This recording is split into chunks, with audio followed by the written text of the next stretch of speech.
monsieur, réorganisant sur des bases nouvelles notre maison d'édition, je dois renoncer à votre collaboration à la fabrication de la collection Bibliothèque de la Pléiade. Il est entendu que votre compte sera réglé selon les termes de notre contrat. Veuillez croire, monsieur, à mes sentiments distingués. C'est par cette lettre datée du 5 novembre 1940 que Gaston Gallimard licencie froidement celui qui avait fondé la collection de la Pléiade. Cette Pléiade, l'œuvre d'une vie, celle de Jacques Chiffrine. C'est lui qui invente en 1931 ce format aussi élégant que prestigieux. Papier Bible, police Garamond, couverture de cuir souple. En 1933, il l'a vendu à Gallimard, mais il en restait toujours le directeur jusqu'à cette lettre fatidique. Gaston Gallimard s'est soumis aux consignes de l'occupant allemand de renvoyer les employés juifs. Jacques Chiffrine a 48 ans. Cette lettre de renvoi est reproduite dans le livre Archives de la vie littéraire sous l'occupation, ouvrage de 2009 dirigé par un célèbre historien américain spécialiste de la France sous Vichy, dont on entend beaucoup le nom, Robert Paxton. L'historien de 90 ans accepte aussi de préfacer l'excellent livre d'Amos Reichmann sorti aux éditions Seuil, Jacques Chiffrine, un éditeur en exil.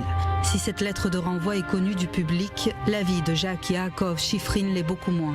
Né à Bakou en 1852 dans une famille juive laïque et aisée de la Russie impériale, Jacques part s'installer à Paris en 1922 après la révolution russe de 1917 et se lie d'amitié avec de grands écrivains de cette époque, et tout particulièrement avec André Gide qui deviendra un de ses amis les plus proches. En 1940, son licenciement le contraint donc à fuir. Il part avec son épouse Simone et son fils de 5 ans André pour s'installer en zone libre dans le sud, mais il ne trouve pas de travail en raison des lois antisémites de Vichy. Grâce aux démarches d'André Gide qui écrit à Varian Fry, un journaliste américain travaillant avec l'Emergency Rescue Committee et qui aide les artistes et intellectuels persécutés à fuir l'Europe, il va pouvoir embarquer pour l'Amérique. En août 1941, au terme d'un voyage éprouvant, les Chiffrines débarquent enfin à New York.